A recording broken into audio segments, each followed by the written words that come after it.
I was once like you. I worked in the Philippines and I also dreamt of pursuing my nursing career here in Canada.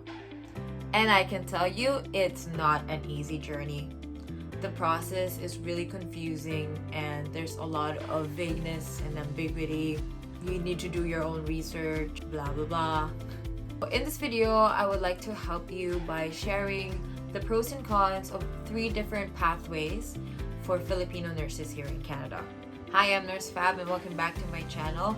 But first, I would like to make it clear I'm not part of any recruiting agency, employment agency.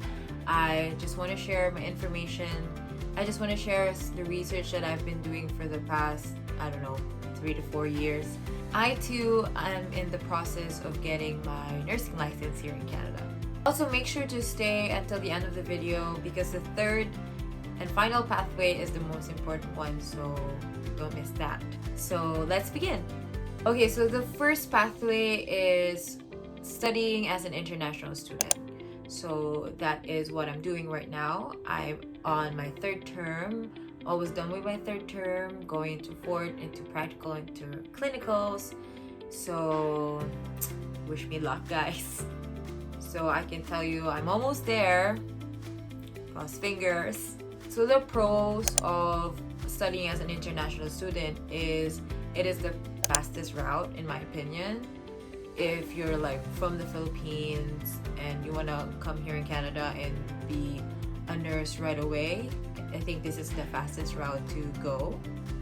And also it would give you like a comprehensive refresher of like nursing skills and introduction to the Canadian healthcare system. So it's really important for you to know all of that. So studying as an international student would also vary from the program, but usually it's like a 2-year program.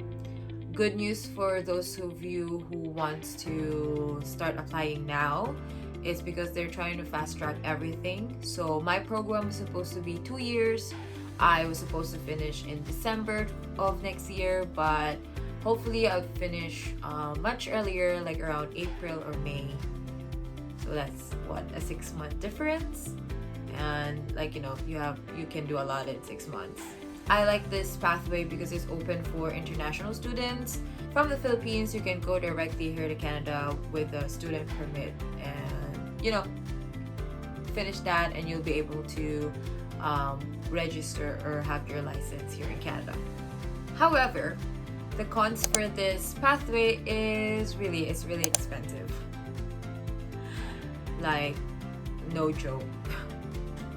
If you want to learn more about like how much like tuition fee is, how much the application fee is, I have a separate video. I would put it here or on the other side, and also the link would be down in the description box. So if you're interested of how expensive it is, or if you want to know if you can afford it, then go click on those links that I provided.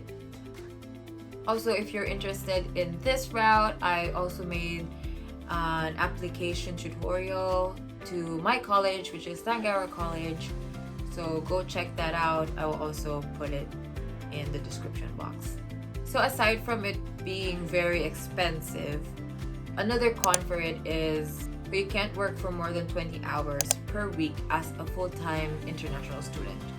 Yeah, your working hours is limited by the rules of the immigration, and this is something that you need to consider. So you have to be really prepared with your finances, or most of the people that I know where international students here have, like, they brought their spouse with them because the spouse will be granted like an open work permit, so the spouse can help with the tuition fee because they can earn more since they can work more. Yeah, for me, it's really important for you to know it because some of the agencies would like not disclose that information to you guys, but like that's really crucial because they would tell you, oh, once you get to Canada, it's easier to like get the money, pay for your tuition fee. Like, no, those are not true. You will be limited with your working hours your work will be restricted because that's the rules of Canada. You have to have money for at least a year for your living expenses. I'm telling this now so that people would be warned and would do their own research. I hate hearing those kinds of news where like they weren't aware of it. You also have the responsibility to research it for your sake, because it's your life and you want to succeed here, and we want you to start on the right foot. Okay, I want to set you up for success, and knowing these beforehand would really help you. So yeah, that's a really long part of the video, but on to the second one, which is NCAS then bridging program. So I know a lot of Filipino internationally educated nurse that went through this step or this pathway because of the following reasons. Before January 31st, 2023, you have to pay for your NCAS. But right now, they're trying to entice people to come and work for the British Columbia province, so they would have like government support for that. So you don't need to pay for your NCAS anymore. You just need to coordinate with BCCNM, and I'm sure like other provinces would also have like government support for nurses so that they would come and work for their provinces. So that's a good news. Another pro is that the bridging program would usually be cheaper and be shorter than the international student experience. I was hesitating to say that because frankly it will depend on your NCAS assessment. So the regulatory body might ask you to do just a few courses, or do a 6-month re-entry, or do a 1-year re-entry, which is good. So like in terms of like money, I believe it's gonna be cheaper than an international student, because if you don't know it, international students have like 3 times the cost for the tuition fee compared to like domestic students. So it will be cheaper. However, the cons for this pathway is that most of the schools that I have researched or like inquired at only accept like domestic students. So meaning you have to be either a permanent resident or a citizen of Canada to be able to enroll to their school, which is a bummer. But yeah, so like most of the Filipino people that I know went to this pathway because they're already permanent resident or citizen at that time. They were pursuing their license. So it's better for them, and if you are already PR or Canadian citizen, I think this sort of pathway would be the best for you.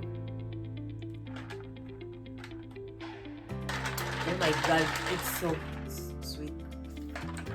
Alright, the third and the last pathway is finding a province that is comparable to Philippine nursing education.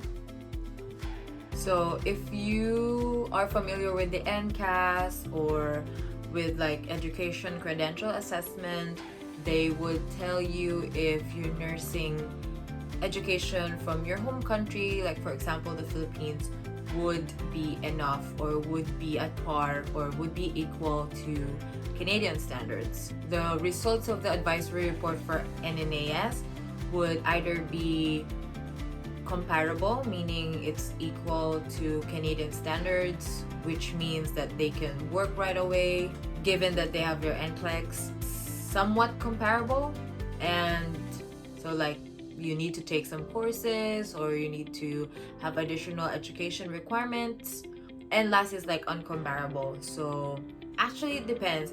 I can't like suggest what happens when it's not comparable. Like I had non-comparable advisory report, but they would just suggest like you go to a second 2-year course, or yeah, it all depends on the regulatory body.